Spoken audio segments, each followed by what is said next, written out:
ఏంటండి ఇంకా అదే ఆలోచిస్తున్నారా? ఎలా మర్చిపోగలను లక్ష్మి? జరిగింది ఏదో జరిగిపోయింది, మీరు బాధపడకండి. ఎంత మాట అన్నాడో చూసావా? నా భార్య ఇబ్బంది పడుతుంది, బయటికెళ్ళండి నాన్న అన్నాడు. వాణ్ణి ఎలా పెంచాను? చదువుకుంటే పై చదువులకు వాడు వేరే ఊరు వెళ్లాల్సి వస్తుందని చదివే మాన్పించేశాను. జ్వరం వస్తే ఆ మాత్రలు చేదుగా ఉంటాయని నేనే మింగాను. నోరు తెరిచి అమ్మ కావాలన్నప్పుడల్లా ఇంతమంది అమ్మల్ని ఇచ్చాను. నాన్న అన్న ప్రతిసారి నాన్నల్ని ఇవ్వలేకపోయానని వాడికి నా మీద కోపమో ఏమో జానకి. నిజమేనండి, మనమంతా ఇలా లేమే. మన కుటుంబానికి దిష్టి తగిలింది. మా నాన్న మరణంతో ఆస్తిపోయి తమ్ముళ్ళతో నడి రోడ్డున పడ్డప్పుడు ఇలాంటి కష్టాన్ని మొదటిసారి అనుభవించాను.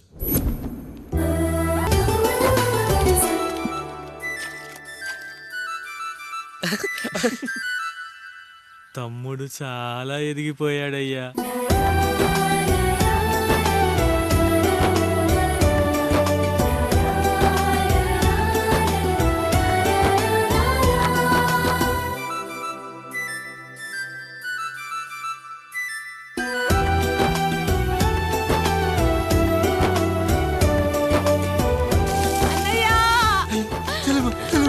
అయ్యో ఈ పండుగ కాదు తల్లి, ఎంత మంచి. నానేం చెప్పాడో తెలుసు కదరా, కష్టమైన సుఖమైన కలిసి పంచుకోవాలరా.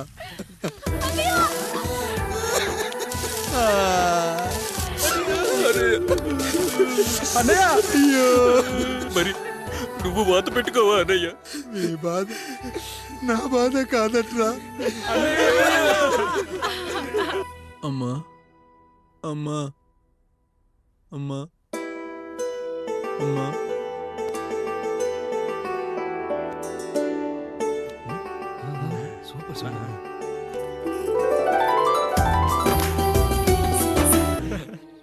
ఆ అమలాపురం, ఈ ఇచ్చాపురం, ఊహాపురం.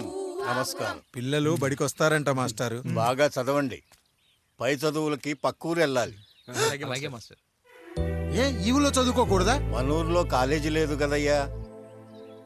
ఎరా నన్ను వదిలి కాలేజీకి వెళ్తారా? నేను చదువుకుంది చాలదా? నా చదువులు మీ చదువులు కావా? మా కుటుంబాన్ని మా అన్నదమ్ముల్ని విడదీసే ఈ చదువులు మాకొద్దు మాస్టారు, వద్దు.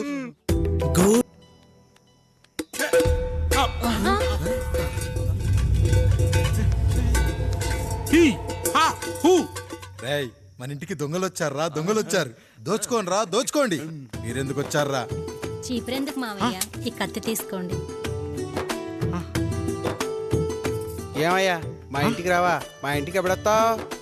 ఈ ఆధారం మీ అందరం ఊరెళ్తాం అయ్యా, మా ఇంటికి రావయ్యా. ఇదిగోవయ్యా, ఈ 100 రూపాయలు ఉంచుకో.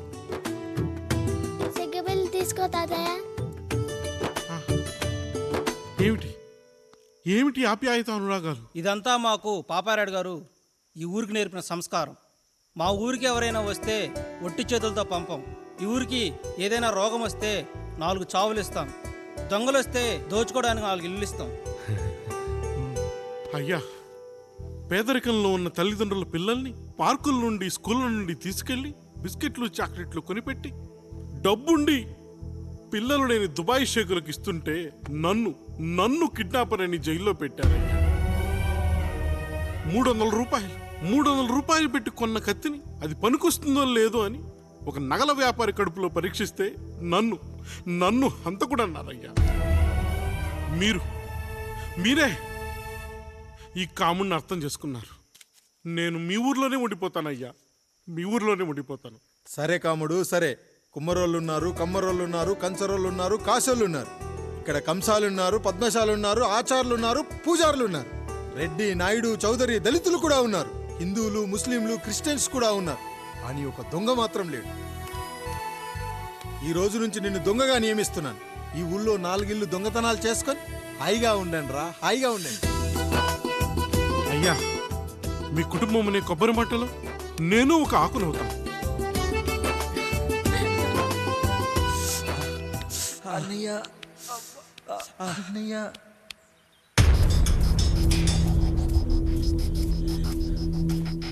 అయ్యా అయ్యా, ఏంట్రా రోడ్డు మీద కాలు కాలుతున్నా సరే తమ్ముళ్ళు చెప్పులు లేకుండా నడుస్తున్నారయ్యా, చెప్పులు లేకుండా నడుస్తున్నారయ్యా.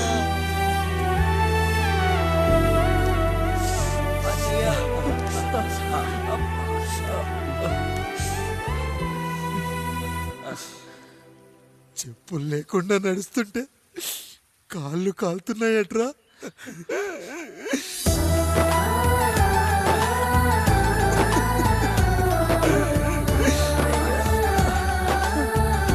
అన్నయ్య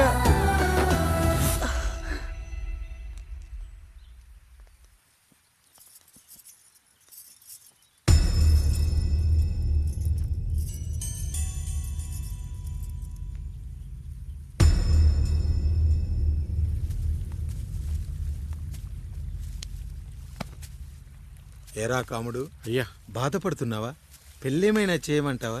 వద్దులేండి అయ్యా, నాకు ఇది ఉందిగా చాలు, దీంతో నేను ఎలాగోలా సరిపెట్టుకుంటాను. దీనితో పాటు జీవితంలో నీకు ఓ తోడు కావాలి. రే గంటోడా, అయ్యా ఇక నుంచి కష్టాల్లో సుఖాల్లో వీడికి అన్నీ నువ్వేరా. మీరు శాసించాక నేను వేరే ఏదైనా ఆశించగలనా పెద్దయ్యా? ఏంటి బుజ్జి, ఏమైంది? పండు, నీకు పెళ్లి చేసిన మరుక్షణం నీ భర్త చనిపోతాడని జాతకంలో ఉంటే ఆయన నన్ను నీకిచ్చి పెళ్లి చేశారు. నేను పోతే నా భార్య పరిస్థితి ఏంటయ్యా అని అడిగితే నేను లేనారా అన్నారు. ఆయన చేసిన త్యాగం మామూలు త్యాగం కాదు. ఒకవేళ పొరపాటున నాకేమైనా జరిగితే అయ్యయ్యో, అంత మాట అనకండి. మీరు వేరే చెప్పాలా? మొన్నటిదాకా తమ్ముడు, ఇప్పుడు ఈ కాముడు, తరువాత రాయుడు. ఒరేయ్ కాముడు, అయ్యా. పెళ్ళైన దగ్గర నుంచి మీరు సరదాగా గడిపిందే లేదు. మీరిద్దరూ సరదాగా హనీమూన్కి వెళ్ళిరండి. ఏ ఊటీకో కొడైకెనాల్కో. ఇదిగో టికెట్లు. అయ్యా మీరు దేవుడయ్యా. ఇక్కడ పనులాగకుండా నువ్వు ముందుగా వెళ్ళిరా. నువ్వు తిరిగి వచ్చిన తర్వాత పండు వెళ్తుందిరా. అయ్యా, ఒక పని మనిషిని మీరు ఇంతగా ఆదరిస్తున్నారయ్యా. నువ్వు పని మనిషి ఏంటి పండు? నీలాంటి స్త్రీమూర్తిని ప్రతి మగాడు అమ్మలా చూసుకోవాలి. ఇక నుంచి నా బిడ్డలు నిన్ను అమ్మా అని పిలుస్తారు, అమ్మలా చూసుకుంటారు. ఏమంటావు జానకి?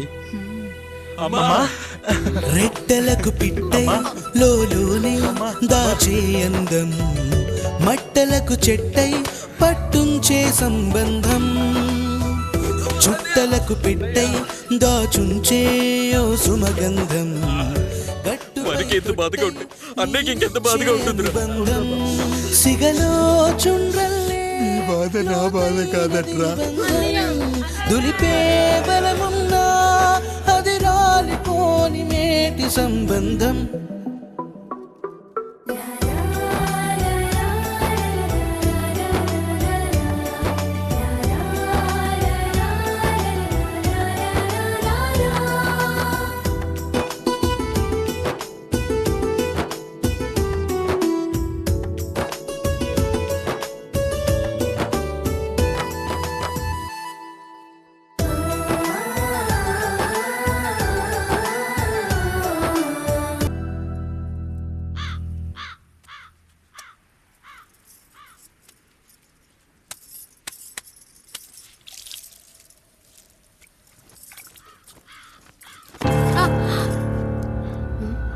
ఏంటి, నువ్వు చూసుకోలేవా?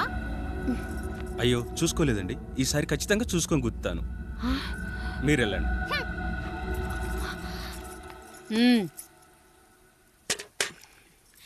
చూడమ్మా, నువ్వు మా కూతురవ్వడానికి ముందే రాయుడు మాకు దేవుడు. ఆయన కుటుంబం మనకు దేవాలయం. వాళ్ళు కొట్టినా తిట్టినా మనం అరవకూడదమ్మా.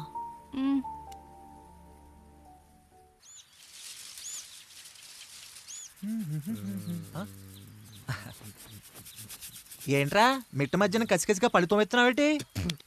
మీకేంట్రా పెళ్ళిళ్ళయ్యి? పెళ్ళి కానీ కానీ కానీ హే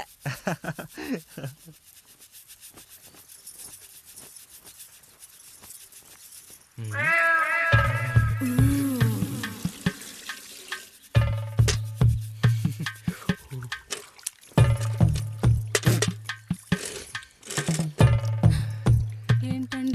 నీళ్ళు కావాలి.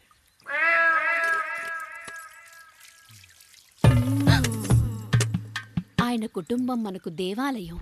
వాళ్ళు కొట్టినా తిట్టినా మనం అరవకూడదమ్మా.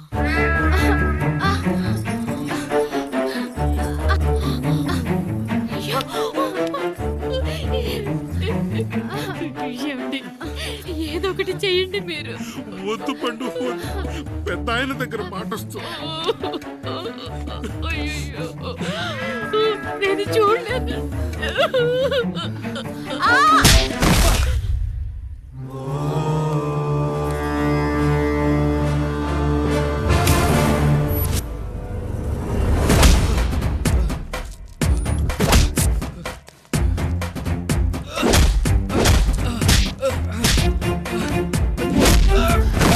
అయ్యో అనియా అనియా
నీతి లేని కుక్క, మా ముందు 7 తరాలు హత్యలు, దొంగతనాలు, వ్యభిచారాలు చేశాం, కానీ ఒక అమ్మాయిని మానభంగం చేసినట్టు చరిత్రలో లేదు. ఈ వంశంలో మొట్టమొదటిసారి ఎవ్వరూ చేయని పని నువ్వు చేసి గొప్పోడివైపోతే మేమంతా చూస్తూ ఊరుకుంటామనుకున్నావా? రేపు పొద్దున వీడిని పంచాయతీకి పిలిచి ఈ రాయుడు తీర్పిచ్చేంత వరకు లక్ష్మి వాడిని ఇంట్లో కూడా రానివ్వకు.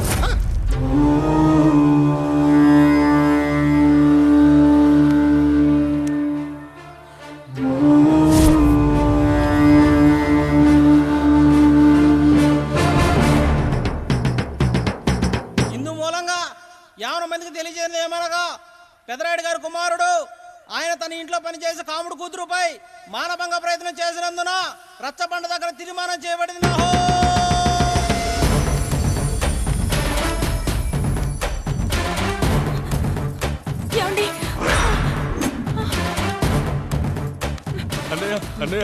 తప్పు చేశాడని మన కుటుంబ గౌరవం నీ చేతిలో ఉంది, దయచేసి.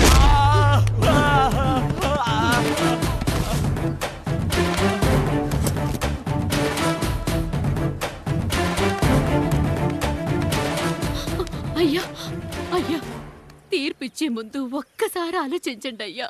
ఎంతైనా మనింటి బిడ్డయ్యా. అవునయ్యా, అన్యాయం జరిగింది మా బిడ్డకి. చిన్నబాబు ఏదో చిన్న తప్పు చేశాడని. మనుషుల్లో 2 రకాలు. ఒకడు రోడ్డు మీద వెళ్తూ పొరపాటున పేడను తొక్కింది పేడ అని తెలుసుకొని నీటుగా వెళ్లి కడుక్కుంటాడు, వాడు ఉత్తముడు. ఇంకొకడు అదే పేడను తొక్కి రోడంతా బరబరా గీసి పరిసరాలను అపవిత్రం చేసి అప్పుడెళ్ళి కడుక్కుంటాడు. అలాంటి నీచుడు నా కొడుకు. నేను 3వ రకం. తొక్కింది పేడ అని తెలిసి కూడా దాని వేలుతో తీసుకొని ముక్కుతో వాసన చూసి ఆ దుర్వాసనను భరించి కడగాల్సింది చెప్పు కాదు, కడగాల్సింది పేడ అని తీర్పిచ్చేవాడే ఈ రాయుడు.